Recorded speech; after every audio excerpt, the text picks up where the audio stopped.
comes out soon, Andy, because I got to get back to my taxi. Oh, he'll be in soon, Amos. And thanks for coming down to give me a more support. I wonder how much they're going to fine you for going through the red light. Well, they oughtn't to fine me nothing, because it wasn't my fault. But, Andy, after you had gone through the red light, you kept on going for a couple of blocks. How come you do that? Well, Amos, I got a legitimate excuse. I was asleep at the time. You would judge to be pretty tough on you for this if he wanted to. Well, I was prepared for that. A fella give me some names of some important politicians in town, and if I wakes him into the discussion clever like, it'll make a good imprint on the judge. That'll make him think I'm now harding with big shots.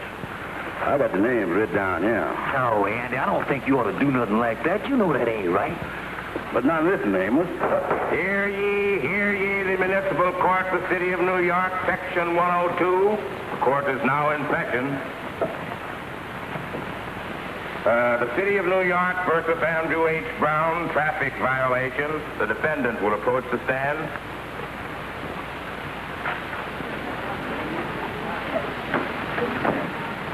You're accused of passing through a red light at Lenox Avenue and 134th Street. Charlie McNamara is there to say hello. Are you guilty or not guilty? He's Eddie Donahue's right-hand man. Are you guilty or not guilty? Well, it seems like I is, and it seems like I ain't. It seems more like I ain't than it do like I is. You must answer yes or no. I must, even if I hangs around with Cookie Vincent? Mr. Brown, did you or did you not go through a red light? I did, Your Honor. Fine, $10. Yes. The complaint also states that you were driving at the time with a 1946 driver's license. Why didn't you renew it? Well, I tried, Your Honor, but I flunked out on the eye examination. The fine for that will be $10 suspended. But I ain't got another $10. I said I would suspend it. Well, how can you spend it if I ain't got it? I'm suspending this fine on the condition that you do not drive your car until you have been fitted for glasses and have taken a new driver's test. Yes. You may pay the other fine on the way out. Lefty Hooligan sends best regards. Pay your fine and get out.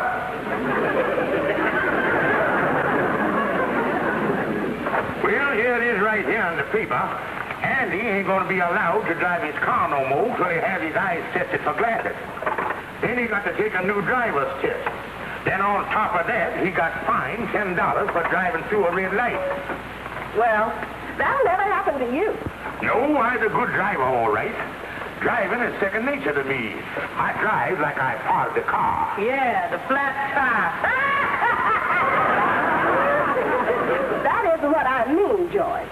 You'll never get a ticket because you don't own a car to go through a red light with. Now, wait a minute. You ain't going to start that car stuff again, is you? Start stacking these, George. Mama, don't you think it's about time we had a car in this family? Sapphire, I am a guest in this house, and I have made up my mind that I'm not going to say anything that will upset this house one little bit. I'm 100% neutral. Now imagine living in these days and times and trying to get along without an automobile. There's no excuse for it. Well, we'll get automobiles someday. That is when they get them perfected. They are too dangerous. And when I think of you out driving in a car all alone, there might be a crash. The car turn over 2 or 3 times. Oh, honey, I couldn't bear the thought of it. Oh, George. Yeah, I mean it, honey. It costs a fortune to get them cars fixed. George, do you realize we haven't had a vacation in 22 years? If we had a car, we could get away sometime. Ain't that right, Mama? Sapphire, I'm sorry, but in these arguments between you and George, I must remain neutral. But if he was my husband, he'd get me a car, I'd break every bone in his body. Well, you certainly got here in a hurry, Mr. Cochran. That's the way you have to operate a used car business. Buy them fast, sell them fast. Action. That's our motto. Well, it's like I told you over the phone. My wife's going to give me $100, and my mom-in-law going to give me $100. So all I can afford to pay for a car is $200. Mr. Stevens, I've got the finest $200 buy in the city of New York. And there she is, right there. Mr. Stevens, in perfect condition. And just look at that paint job. This car was owned by a little old lady who just used it to drive to and from the bank. Where was the bank? Mexico City? Mr. Stevens, I guarantee you can't go wrong with this car. It's in tip-top condition. Why, it's just had its 300,000-mile checkup. And look at the upholstery you get with this model.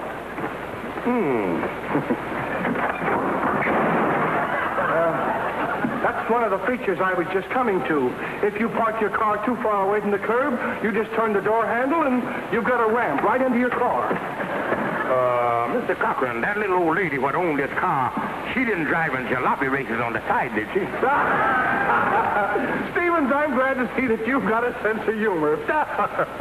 Now, frankly, Mr. Cochran, what I want to know is how the car runs. Like a dream. Like a dream. I tell you what, let you and me hop in there and turn her over. Go ahead, you get behind the wheel.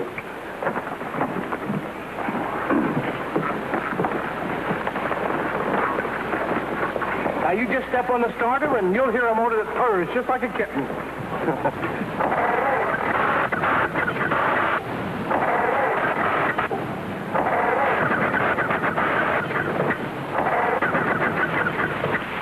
What's the matter with the thing? Oh, nothing at all. It's just a bit temperamental, that's all.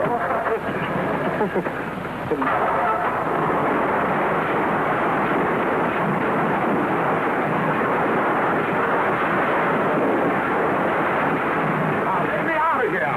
Let me out of here! Let me out of here now!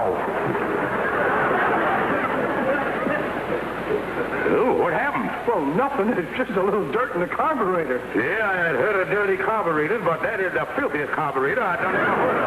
I don't want the car, Mr. Cochran. Hey, Max, you don't want it. Oh, so you don't want it, huh? Well, I tell you, Stevens, you're making a big mistake. But I guess you know your own mind. You passed up the buy of a lifetime. This is one of the finest automobiles in its price range available on the market today. But things like this don't come up very often. You passed up an automobile that would give you thousands and thousands of miles of comfortable, smooth, trouble-free driving. But you're the boss.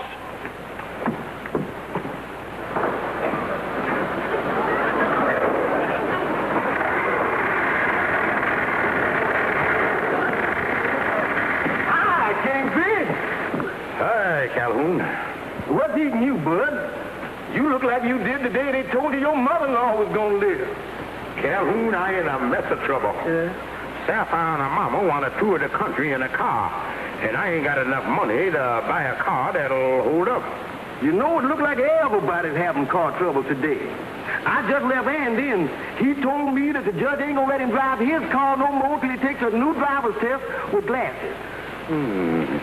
Yeah, I heard something about that. The good car, all right. Worth about $600. I wish there was some way I could get the thing away from him.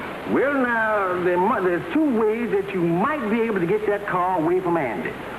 One way is to go up to him and offer him what the car is worth in a fast, straightforward way. Yeah. Of course, there ain't no sense in getting mixed up in no crazy scheme like that. Well, Calhoun, I ain't got but $200. What's your other angle? Well, now, before Andy can take his next test, he got to get fitted for glasses. I was just thinking that if the eye doctor Andy went to was to tell Andy that it wasn't safe for him to drive the car, glasses or no glasses, he might be willing to sell the car cheap. Calhoun, I think you got something there. Yes. But where's I going to get an eye doctor for him that would do a shady thing like that? Oh, you think of somebody. Well, so long, Calhoun. So long, doctor.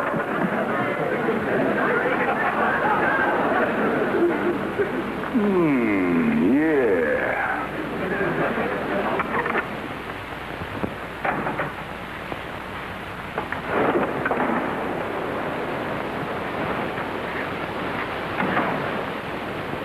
Hi, Kingfish.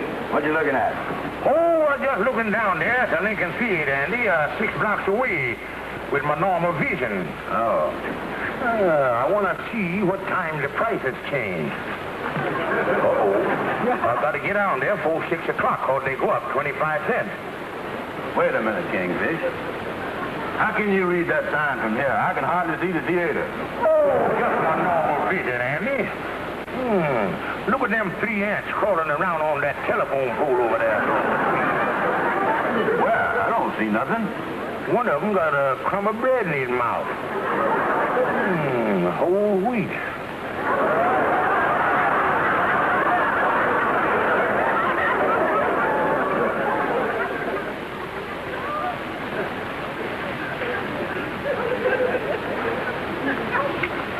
Well, I guess the judge was right making me get glasses before I take my driver's test. Well, I don't know what you're talking about, Andy, but I knew it was bound to happen. Now take eyes like yours, the muscles of the murine tighten up and press again the belladonna. And that makes your tear ducts wrong. You know, sometimes I see a couple of spots going before my eyes. That's them ducks swimming by. Wait a minute, Kingfish. How come you know so much about all this stuff? Well, Andy, I never told you before. In fact, I never told nobody. But I've been taking a correspondence school course in optimistic. Certainly, Andy. And here's my diploma right here. See there?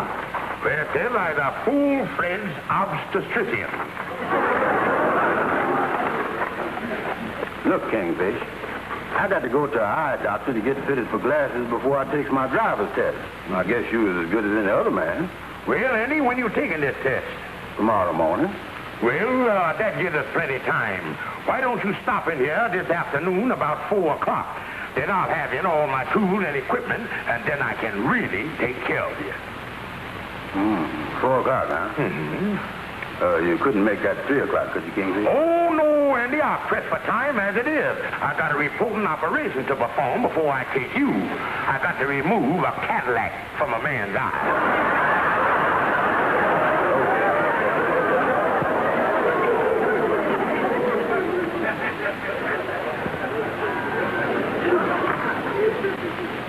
Well, the chair's all right, Lightning. Thanks Tony again for loaning it to us. Yeah. Here's the glasses that was left in the large hall off from Carl. Sure of a lot of messes. Well, we spread them out here on the table. It'll brighten up the place a little bit. There's some nice ones here, too. I wonder who this one could have belonged to. Uh-oh. There's one pane missing. These here, they belong to Sam Simpson. He had a maid with one frame left over. He did? He had the stigmatism in one eye and the itch in the other. So, Oh, get on out of here, Lightning. I can drink in a paper. where's that on up? Well, Kingfish, yeah. What do you mean barging in here like that? This is a medical office, and every patient got to have an appointment. Now, don't come in until you hear your name called. Now, get on out of here and don't come back until you does.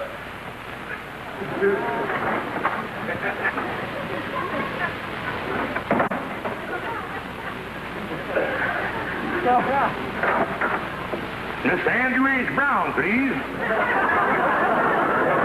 Mr. Brown, I see you're right on time for your appointment. Yeah, just get right in the medical chair here. Hey, Kingfish, this looks like a barber chair. Look at that. Oh, no, Andy. That ain't no barber shop. That is what you call lens polisher. That's what it is. See there, Andy? Now get right in the chair here and we proceed with the examination. Yeah.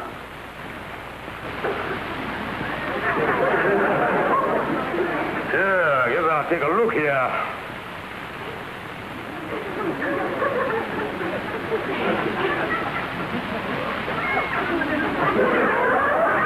What happened? Don't get excited, Andy. What did happen? Be calm. Everything's under control. There you is. Now we'll proceed with the examination. Now I want you to look at that chart over there and cover up one eye. Now, what's the first letter on top of the chart there? That's a M. Now take that hand down and cover up your other eye. Now what do you see? The M? Still see it, huh? Well, now, cover both eyes. Now, what do you see? I can't see nothing. Just what I thought. You've got a stigmatism vision of the optical illusion. Yeah, but when I spread my fingers open, I can see through the cracks. Oh, certainly, Andy. But you don't want to be walking around all day with glasses with cracks in them. Now we proceed with the next test. Now, Andy, I want you to put this paper right up in front of your face. Close up. Put it right up against your nose. Now, Andy, the print that you see, is it blurred? Yeah. Well, is it blurred clear or blurred? It's blurred. You got it double. Is, huh? Yeah, Andy, now we get on with the next test. Andy, I want you to take this mirror here and look over this shoulder. Can you see that calendar over there on the wall? Oh, I can see the calendar all right, but it seems to me that everything looks backward. Well, we'll start with the first word here. What is it? Serotan.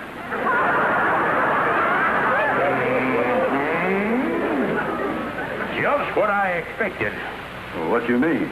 Your eyeball is in the wrong socket. Oh, me. I was really messed up, ain't I? Well, Andy, I didn't want to tell you before, but that's the situation. Even though the judge told you would have to have glasses to take your driver's test, I don't think it's going to do any good.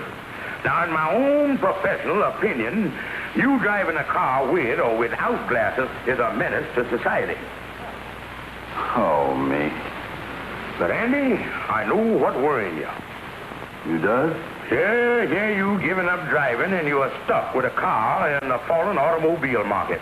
Well, I was going to... But, Andy, I'd be happy to take the car off of your hands. Well, see, at above the blue blood value. I'll give you $200 for it. Well, Kingfish, I know you're a good doctor, but before I gives up driving, I think I'll see another eye doctor to see if he can fit me with glasses. Now, wait a minute, Andy. So you want to try a new doctor, huh? Well, Andy, if you insist on glasses, I'll give them to you. After all, that's the job of a eye doctor. Couldn't do you no harm. What kind of glasses does I need? Well, according to the examination, Andy, I think you need tortoise shell. And I got a fine pair here. Good value, too. Look at that glass, almost a quarter of an inch thick. Slip 'em on, Andy. Okay. All right, now look at the wall over there. Can you see the chart all right? I can't even see the wall. Then we'll slip this pair right on over the top of them. What do you see now? I still don't see nothing. Well, there's nothing that you see. Is it any clearer with the second pair? A little, not much. Well, then we'll slap this third pair on right over the top of them. Anyway, the man got eyes as bad as you, or you ought to have a bigger nose. Now, is that third pair any better? No, it's worse. I can't even see these two pair with these glasses. Anyway, Kingfish, why has I got 3 pair of glasses on? Oh, yeah, Andy. Oh. Well, Andy, speaking in optimistic terms, instead of 20/20 vision, you have got what we call 2 off 10, net 60. Diagrams your case, and I find that you won't need all 3 pair eyeglasses. The first pair will do the trick. Is you sure... Is you sure these are the right glasses, huh? Why, certainly, Andy. Why? Well, I was beginning to see a little out of them now, but everything looked kind of small. Oh, naturally, Andy. Your eyes got to get readjusted to them. Well, will my eyes be readjusted by 10 o'clock tomorrow morning when I take my driver's test? Oh, sure, Andy, sure. But remember, don't use them for walking, just for driving. And be sure and wear them when you take your driver's test. Yeah, well, thanks for everything, Kingfish. Kingfish. What? Before I go, would you do me a favor? I'd be very happy to, Andy. Would you point me in the direction of the window over there? Why, certainly, son. Come right on here. Yeah, now right straight ahead there, boy.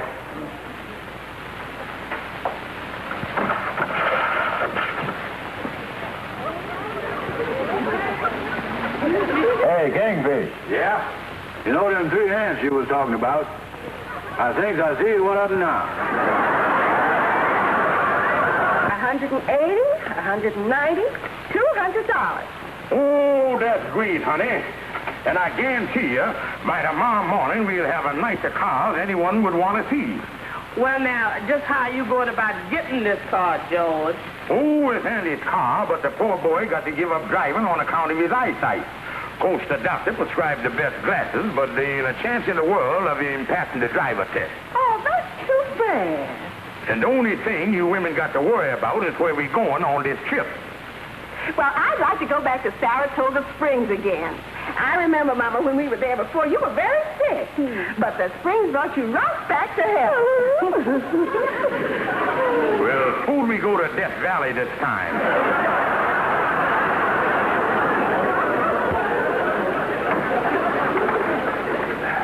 Andrew H. Brown? Right here. You are Andrew H. Brown. Yes, sir. Where's your car? Right there. Now, according to the list here, you must wear glasses for your test. Oh, I got them right here, mister. All right, Mr. Brown, put your glasses on and get behind the wheel here. Yes, sir. Glasses is the thing, all right. There ain't nothing like them. All right, let's get going. Yes, sir.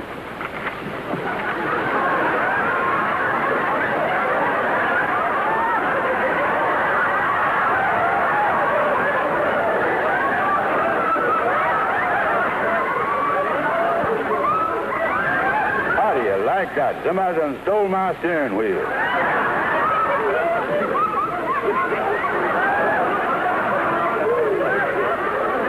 Well, you see, Kingfish, the inspector made me get out of the back seat of the car. Then he tore up my application and walked away. I didn't even get to drive 1 foot. Now, look, Andy, don't blame it on them glasses what I give you, because them glasses was perfect. Yeah. Well, I guess I is a menace to society, all right. Yeah, I guess you're right about that, Andy. You still want to buy the car, Kingfish? Yeah, Andy, I'd be very happy to take it off your hands for $200. That's all it's worth, huh? Yeah, Andy, I offer you top dollar. Well, thanks for everything, Kingfish. I guess this is just one of them little disappointments in life that a fellow's got to get used to. Yeah, Andy, just one of them little things. Now, about the owner's license. I would like to get it as soon as possible because we are figuring on starting on a little trip right away. I tell you, Kingfish, I'll go home and get it and bring it up to your house. Oh, thanks, Andy. Then I'll see you at the house later. Well, we already done start packing for our tour of the country. Oh, you is, huh? Yeah, Andy, we may go far south as New Orleans. Get there in time for the Mardi Gras. Better pack your winter coat, Mama. No telling what kind of weather we'll run into. Yeah, I'm packing my heavy one. Yeah, you sure you got enough shirts packed for me, honey? Oh, yes, George, you have plenty. Well, I guess I got about everything. Well, then I guess we is all...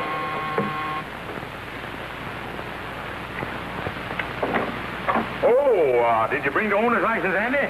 Say, Kingfish, about selling you this car, I've been thinking it over. Now, look, Andy, this ain't no time for conversation. I done give you the money, so just hand over the license. But, Kingfish, I don't know if you want to buy this. Andy, if you figuring on backing out of the deal, it ain't gonna work. We made a bona fide deal and the thing done closed. Now, so just give me the license. Now, listen. Now, listen here, Andy Brown. We're all set to leave on a trip, and if you think you're going to back out of letting us have the car now, I think it's the meanest thing I ever heard of. But listen, As Sapphire. far as we're concerned, the deal is closed. Yeah, Come but- on here, George. Yeah, we ain't got no time to talk to Welchers, especially their excited Welchers. Yeah, but Kingfish. Ah, shut up. But wait a minute. Now, let me tell you about the car. But, Kingfish, if you won't let me back out of this deal, let me... Andy, the deal is closed. Yeah, but I was just trying to tell you that I decided to give them glasses you prescribed for me another trial. And you is right. I was a minister of society. You is that. Now, where is the car? Right there, and it's all yours.